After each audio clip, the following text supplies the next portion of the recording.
রাঙামাটি শহরের বিজন সরণি সড়কে এই ভবনে চলছে কর্মসংস্থান ও জনশক্তি কার্যক্রম। অথচ যেখানে বেশিরভাগ টেবিলেই নেই কোনো স্টাফ, মাত্র 2 জন স্টাফ টেবিলে ঘুরে ঘুরে সম্পন্ন করছেন দাপ্তরিক কাজ। 17 পদের বিপরীতে কর্মরত মাত্র 3 জন। জরাজীর্ণ এই অফিস দেখেই বোঝা যায় জেলার জনশক্তি রফতানির অবস্থা।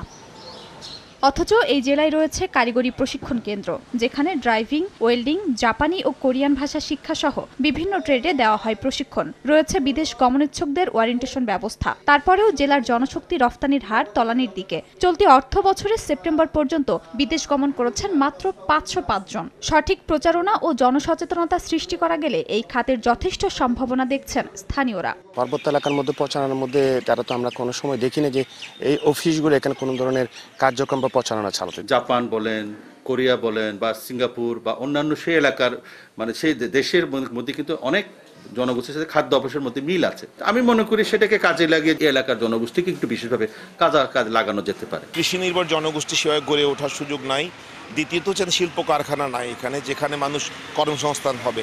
সেক্ষেত্রে বিদেশে তাদেরকে প্রশিক্ষিত করে পাঠানোটাই সবচেয়ে গুরুত্বপূর্ণ একটা অর্থনৈতিক শক্তি হিসেবে গড়ে ওঠার সুযোগ আছে।